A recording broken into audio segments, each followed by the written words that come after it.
हे everyone, welcome और welcome back to Raksha unplugged. कैसे हैं आप लोग। तो पॉडकास्ट में बात करूंगी मैं फ्लैपी मैडम के बारे में। काफ़ी सारे मुझे कमेंट्स आ रहे थे कि प्लीज़ उसके पहनावे पर बात कीजिए, प्लीज़ उसका जो भी ये चेंजेस आए हैं उस पर बात कीजिए। तो मैं करूंगी, बात करूंगी, लेकिन मेरे शायद ओपिनियंस आपसे मैच ना हो। मेरे कुछ ओपिनियंस हो सकता है कि थोड़े से डिफरेंट हो, लेकिन फिर भी बात ज़रूर होगी। लेकिन उससे पहले, चैनल पर नए हो या अभी तक आपने हमारे चैनल को सब्सक्राइब नहीं किया है तो सब्सक्राइब कर लेना, बेल बटन पे हिट कर लेना, वीडियो को कर देना अभी से एक लाइक। और बद्दुआ गैंग आपका वेलकम है, बद्दुआएं टाइप कीजिए और जल्दी जल्दी टाइप करके निकल लीजिए। तो चलिए स्टार्ट करते हैं आज का पॉडकास्ट। तो देखो, काफ़ी सारे चेंजेस हैं जो आपने, मैंने और सबने देखे हैं। ये जो छूट मिली है मैडम को, वो कहीं ना कहीं इन लॉज के घर में नहीं मिल रही थी। ये तो आप भी जानते हैं और हम भी जानते हैं। तो छूट ना मिलने की वजह से ही मैडम ने ये जो है ना घर छोड़ा था। घर छोड़ा उन्होंने वेल प्लानिंग प्लॉटिंग के साथ। उन्होंने डिसाइड किया था कि जो उनकी नंद साहिबा हैं वो उनके साथ जाएंगी और उनका शूटिंग वगैरह में हेल्प भी करेंगी। ये सब सोचते हुए ही वो उस घर से निकली थी। लेकिन उनका थोड़ा सा पोपट हो गया। जो नंद साहिबा हैं उसके जो फैमिली वाले हैं उन्होंने अलाउ नहीं किया और ये अकेली रह गई। जिसके बाद इन्होंने बतेरी कंट्रोवर्सी करी। कंट्रोवर्सी इनकी चलती रही, अच्छे खासे डॉलर्स आते रहे, ऑडियंस का सी कटता रहा, ये सब चलता रहा।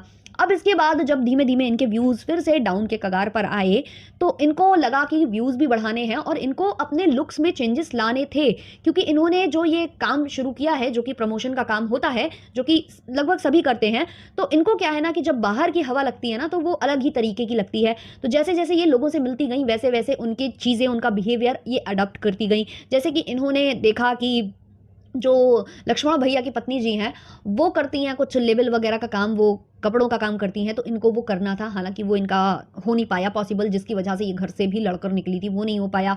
फिर इन्होंने देखा कि उन्होंने एक बच्चे को गोद ले रखा है। हालांकि गोद नहीं ले रखा है, वो बस उसको पढ़ा रहे हैं, उसको एक अच्छा माहौल दे रहे हैं जो गाँव में पॉसिबल नहीं था।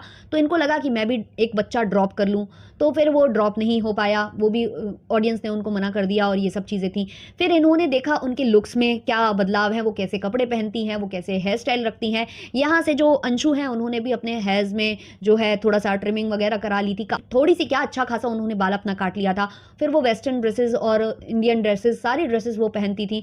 तो इनका क्या राय है, ये हमेशा सामने वाले को देखकर, अपने जो कहते हैं ना खरबूजे को देखकर खरबूजा रंग बदल लेता है, तो वो चीज़ इनको करनी थी। तो ये वो करती रही। तो इनको हेयर कटिंग करनी थी। इनको कहीं ना कहीं ये डर था कि अगर ये हेयर कट करेंगी तो ऐसा ना हो कोई कुछ बोल दे, या फिर इनको ये लगा होगा कि हेयर कट करना ही है, अगर ये चीज़ कर लेते हैं तो और ज़्यादा सोने पर सुहागा, व्यूज़ के व्यूज़ आ जाएंगे और साथ ही साथ मेरा जो लुक है वो भी चेंज हो जाएगा। तो इन्होंने वो किया और वो करने के बाद काफ़ी लोगों को ऐसा लगा था कि नहीं, वो ड्रामा नहीं था, नहीं वो एक्टिंग नहीं थी, वो सच में ये सब कर रही थी। बट अब धीमे धीमे मुझे लगता है लोगों के कॉन्सेप्ट क्लियर हो रहे होंगे। जिस हिसाब से इनका जो ड्रेसिंग सेंस में बदलाव आया है या जो भी चीज़ें आई हैं वो इसी वजह से आई हैं। जब शुरू में आई थी इन्होंने कुछ वेस्टर्न ड्रेसेस डाले थे, तो हो सकता है उस टाइम पर किसी ने इनको बोल दिया हो कि हेयर कटिंग करा लो, हेयर कट कराओगी तो ये ड्रेस और ज़्यादा अच्छी लगेगी। या फिर इन्होंने खुद देखा होगा भाभी जी को, जो मुंह बोली भाभी हैं उनको देखा होगा, तो इनको लगा कि इनके जैसे मैं भी रखती हूँ, है ना, मैं भी कुछ ऐसा करती हूँ, तो इनको वो चीज़ें करनी थी, तो इन्होंने वो कर लिया। अब रही बात ये जो ड्रेसेस ये पहन रही हैं उसके बारे में,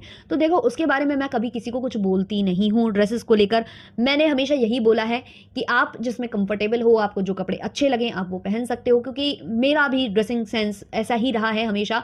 मैं तो ज़्यादातर अगर पहनती हूँ तो मैं, वही वाली बात होती है ना, जब आप खुद गुड़ खाना छोड़ो तब सामने वाले को बोलो कि गुड़ मत खाओ, है ना। तो मेरा खुद का ये रहा है कि मैं तो वही जेंट्स वाले जो सेक्शन है उधर से कपड़े खरीद लेती हूँ, कभी भी कुछ भी पहन लेती हूँ। बस मेरा ये रहा है कि आपको अगर कोई ड्रेस पहननी है तो उस हिसाब से आपकी बॉडी होनी चाहिए। अगर बॉडी नहीं है तो वो ड्रेस पहनने का कोई फ़ायदा नहीं है। बस ये मैंने हमेशा बोला है।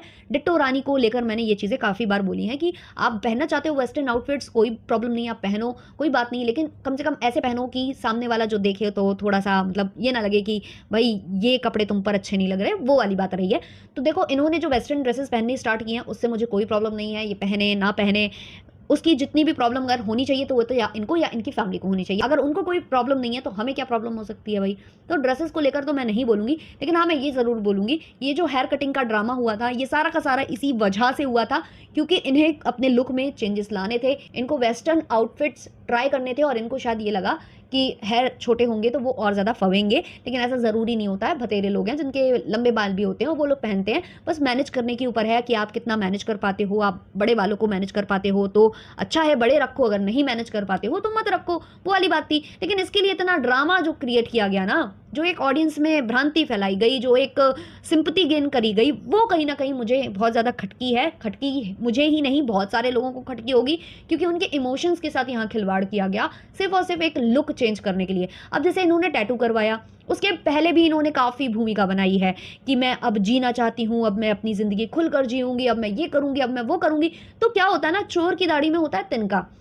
जब इंसान को ये पता होता है ना कि मैं कुछ भी करूँगा तो सामने वाले अब मुझ पर सवाल उठाएंगे, क्योंकि शुरू से ही बोला जा रहा था कि ये क्यों निकली हैं इन लॉस के घर से। तो अब धीमे धीमे इनको ये चीज़ें समझ में आ रही थी कि अगर मैं टैटू कराती हूँ या मैं हेयर कट कराती हूँ, या तो लोग ये बोलेंगे कि यही आज़ादी इनको चाहिए थी, इसलिए ये कर रही थी। तो इन्होंने इसलिए उसको कन्वर्ट किया, सिंपैथी में कन्वर्ट करके बाल कटे, बाकी चीज़ें भी सिंपैथी में कि अब मैं अपनी लाइफ में आगे बढ़ना चाहती हूँ, अब मैं सब कुछ भूलना चाहती हूँ, एक ही तो लाइफ है, सब कुछ अब मुझे एक्सपीरियंस करना है, मुझे डांस क्लासेस भी जाना है, मुझे ये। भाई सब करो, कोई नहीं रोक रहा है, और आपको तो स्पेशली कोई नहीं रोक रहा था। तो हर चीज़ के लिए ना हमेशा सिंपैथी वाला कार्ड खेलने की ज़रूरत नहीं होती है।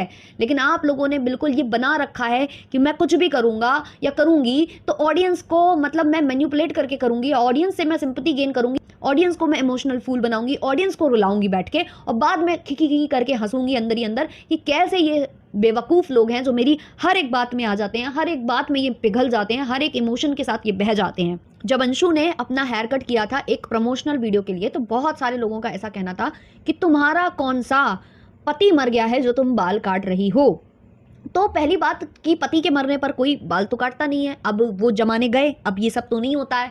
लेकिन अगर यही कॉन्सेप्ट था तो जो फ्लैपी मैडम है उन्होंने तब बाल क्यों नहीं काटे थे जब उनके पति गए, और बाद में अगर उन्होंने काटे तो काटने के बाद उन्होंने क्या किया, बाल काटने के बाद क्या किया, अपने आप में चेंजेस ला रहे हैं, अपने आप में वो चीज़ कर रहे हैं। और फिर लोग बोलेंगे कि वो आगे बढ़ना चाहती है तो तुम लोगों को प्रॉब्लम है।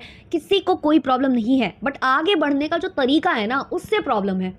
हर वक्त सिंपैथी, हर वक्त। कुछ दिन पहले मैडम ने ये नींव डाली थी जब उन्होंने एक वीडियो बना था, येलो साड़ी में वो वीडियो है, जहां वो एक ब्रेसलेट का एडवर्टीजमेंट कर रही थी और बोल रही थी कि ये ब्रेसलेट की वजह से मेरे में बहुत सारे चेंजेस आए हैं, मैं बहुत चिड़चिड़ी थी, अब मैं चिड़चिड़ी नहीं रहती हूँ। उसमें भी इन्होंने अपने इन लॉस को टारगेट किया था। लेकिन जब अंशु की बात आती है, जो किसी को टारगेट नहीं करती है, जो केवल अपना काम करती है, वीडियो बनाती है, हाँ एक बार उसने टारगेट किया था जिसके लिए उसने सॉरी बोला भी है कि मुझसे भी कुछ गलतियां हुई हैं, उसके लिए मैं सॉरी बोलती हूँ। बट क्या भाभी की साइड से कभी सॉरी आई? भाभी की साइड से ये आता है कि I miss you but I hate you, ये आता है भाभी की साइड से। तो यहाँ पर हमेशा ही उन्होंने फ्रेम किया है अपने इन-लॉज को हर एक चीज़ के लिए, हर एक चीज़ के लिए, और धीमे धीमे स्टेटस डलने स्टार्ट हो गए हैं। और जब भी ये बातें उठती हैं ना कि इनको इन-लॉज से दिक्कत थी, इनको ये था वो था, अभी जैसे इनकी सासू माँ की तबीयत बहुत ज़्यादा ख़राब हो गई थी और अंशु ने वीडियो डाला था, तब काफ़ी लोगों ने बोला कि जो फ्लैपी हैं इनको जाना चाहिए था, इनको उनकी सेवा करने जाना चाहिए था, इनको वहाँ होना चाहिए था अपनी सास के पास। अगर इनको वाकई में रिश्ते सुधारने हैं तो ये इस टाइम पर वहाँ जा सकती थी। तभी इनका एक स्टेटस आ जाता है, एक मतलब एक स्टोरी ये लगाती हैं इंस्टाग्राम पर, जहाँ पर साफ तौर पर लिखती हैं कि मैंने सबको अपना माना, मैंने सब कुछ अच्छा किया, मैंने तो हर रिश्ते में अपना 100% दिया, लेकिन मुझे मिला तो सिर्फ और सिर्फ धोखा। तो भाई कहाँ से आपको धोखा मिला? आप एक बार धोखे का एक्सप्लेनेशन देंगी? आपके मतलब माइंड में धोखे को लेकर क्या मतलब परिभाषा है धोखे की, वो आप बता सकती हैं क्या ऑडियंस को? क्योंकि अभी तक हमें समझ में नहीं आया कि धोखा कहते किसे हैं। क्योंकि धोखे जितने आपके ब्लॉग से सब लोगों ने नोटिस किए हैं, उतने कहीं से नोटिस नहीं किए हैं। आप हमेशा अपनी बातों में फंसी हो, आप हर जगह फंसी हो। अब रही बात ये जो बाल काटने की थी, अगर आप में वाकई में आप परेशानी में आकर आपने वो बाल काटे थे, तो क्या आप बाल इतने ही काटती? और भी लोगों ने किया है ये, जो टीवी से जो है इंस्पायर्ड होकर और भी लोगों ने ऐसे बाल काटे हैं अपना इमोशंस दिखाने के लिए, बट उन्होंने कभी ऐसे नहीं काटे। उन्होंने फिर जहां से जो पकड़ा है ना वहीं से काट दिया है, ऐसे नहीं काटा है कि इतना ही इतना मुझे काटना था। तो ये कहीं ना कहीं हर चीजें प्रूव हो रही हैं धीमे धीमे आपके वीडियो से। और जो देखा गया कि जैसे ही इनकी सास बीमार थी, इन्होंने एक रील डाली जहां इनकी खुशी जाहिर हो गई थी, तो उसी सब पर लीपापोती करने के लिए इन्होंने वो एक स्टोरी लगाई थी कि भाई मैंने तो सब में 100% दिया, धोखा मुझे मिला। तो धोखा तो आपने दिया ना सबसे बड़ा अपने इन-लॉज को। अभी रिसेंटली वाला अगर धोखा हमें गिने तो वो यही है कि आप गई थी उस घर में सब कुछ सॉर्ट आउट करने, अपनी बच्चियों को दादा दादी से मिलवाने, लेकिन उससे पहले ही एक व्लॉग आपने क्रिएट कर लिया था, शूट कर लिया था, जिसमें आपकी बेटी ने दादा दादी को और अंशु को लेकर गंदा गंदा बोला। तो अगर आपको वाकई में सब सुधारना था और आपको अपना 100% देना था ना, तो ये जो आपने 10% वाला जो क्लिप रखा था ना, इस क्लिप को आप सबसे पहले ट्रिम करती। ये जो 10% है ना, ये 90% पर भारी पड़ गया। इसी 10% ने सारी गंदगी मचा दी, इसी 10% ने हक दिया। लेकिन आपको वो चीज़ें समझ में नहीं आती हैं, क्योंकि आपको लगता है आप ऑलवेज राइट हो, और आप जो बातें करते हो तो आपके अंधभक्त भी बोलते हैं कि हाँ फ्लाफी मैडम तो 100% राइट है। बट 100% राइट कोई होता ही नहीं है। और आप ना सबसे ज़्यादा गलती की ओर हो। सबसे ज़्यादा गलतियाँ अगर हुई है ना, तो वो आपसे ही हुई हैं, और आप उन गलतियों से सुधार करना ही नहीं चाहते हो। आप गलतियों पर गलतियाँ करना चाहते हो। अभी मैडम ने टैटू बनवाया, उसको लेकर भी लोग काफ़ी बातें कर रहे हैं। भाई उनकी वो पर्सनल चॉइस है, हम उस पर नहीं बोल सकते हैं, और वो जो करना चाहें अपनी लाइफ में कर सकती हैं, उससे हम लोगों को कोई प्रॉब्लम नहीं है। हमें हमेशा प्रॉब्लम इस बात से हुई है कि हमेशा इन्होंने झूठ जो बोला है ना, झूठ बोलकर ऑडियंस को जो मैनिपुलेट इन्होंने किया है और हमेशा फ्रेम किया है अपने इन लॉज को, उससे हम लोगों को प्रॉब्लम है। क्योंकि एक टाइम पर हम भी उसी इमोशन में बहकर इनके इन लॉज के लिए गंदे गंदे जो धारणाएं हैं वो अपने मन में बैठाल कर रखते थे कि कितने बुरे दादा दादी हैं, कितने बुरे सास ससुर हैं। लेकिन धीमे धीमे हम लोगों के वो जो कॉन्सेप्ट्स हैं वो क्लियर हुए।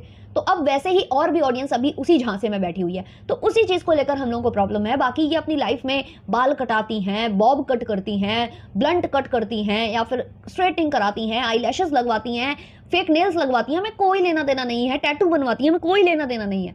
हम तो केवल उस कंट्रोवर्सी के बारे में बात करने आते हैं जो कंट्रोवर्सी फेक इन्होंने यहाँ पर फैला कर रख दी। उस कंट्रोवर्सी के बारे में हमेशा हम लोगों ने बात की है। तो इनके कपड़ों से, इनके किसी भी चीज़ से हमें कोई प्रॉब्लम नहीं है। लेकिन ये जो कपड़े पहनने के लिए इन्होंने जो हेयर कट का ड्रामा किया था सोशल मीडिया पर, आधे से ज़्यादा लोग रोए थे। जो इनके सपोर्ट में नहीं है ना, वो भी वो वीडियो देखकर रोए थे, और उसका भी एक्सप्लेनेशन इन्होंने दिया है। जो इन्होंने वहां पर साउंड सिस्टम लगा कर रखा था ना, उसकी चर्चाएं सोशल मीडिया पर बहुत हुई थी। तो उसको अभी रिसेंटली वाले ब्लॉग में इन्होंने उस चीज़ को क्लियर किया है कि मेरी एक फ्रेंड ने मुझे बोला था कि जब खुश हुआ करो तो अच्छी म्यूजिक सुना करो, जब दुखी हुआ करो तो वैसे दुखी वाली म्यूजिक सुना करो। तो ये कहीं ना कहीं क्लैरिफाई कर रही थी कि उस दिन मैं दुखी थी ना, तो मैं दुखी वाला सॉन्ग सुन रही थी। तो भाई ऐसे दुखी वाले सॉन्ग चला चला कर ना हम भी रोज रोते हैं, हम भी रोज रोते हैं। लेकिन बस ये है ना कि हम लोगों के ब्लॉग डालने की हिम्मत नहीं है ना उन चीज़ों की, कि उस चीज़ को किसी और तरीके से प्रेजेंट करके सोशल मीडिया पर पटक दें। आपने सोचा कि चलो हेयर कट तो करना ही है, आज मेरा थोड़ा सा सैड मूड है, चलो सैड सॉन्ग लगाते हैं, और बढ़िया रो कर और पूरा वो करके, और फिर पूरी जो है ना जनता को भेज देते हैं उधर पर कि जाओ गाली दो। और फिर बाद में अपना जो है शॉर्ट ड्रेसेस पहनकर घूमते हैं और बोलते क्या है कि अब मैं बदल चुकी हूँ। लेकिन ये बदलाव सिर्फ और सिर्फ 2 महीने का है। 2 महीने भी बहुत ज़्यादा हैं ये। अगर अभी व्यूज़ बिल्कुल डाउन पर डाउन होते गए तो फिर से एक ड्रामा स्टार्ट हो जाएगा, फिर से एक ड्रामा, क्योंकि स्टोरीज तो स्टार्ट हो चुकी हैं। और अभी एक दिन का एक व्लॉग भी इन्होंने डिलीट किया है, जो कि ये 4 धाम वाला व्लॉग था, क्योंकि उस पर इनको व्यूज़ नहीं आए थे। तो ये सारा का सारा खेल इनका व्यूज़ का रहता है। इनके व्यूज़ डाउन पर डाउन जाएंगे तो ये दोबारा से वही चीज़ें करने लगेंगी, दोबारा से ये उसी फेज़ में आ जाएंगी, और फिर बोलेंगी कि मैं बदल तो गई थी लेकिन अब फिर से मेरे साथ ऐसा ऐसा हो गया। तो ये इनके साथ का परमानेंट का है। अब ये जब दोबारा होगा तब हम इसके बारे में ज़रूर डिस्कशन करेंगे। अभी के लिए इसको करते हैं यहीं पर एंड। मिलते हैं नेक्स्ट वाले पॉडकास्ट में, तब तक के लिए बाय बाय।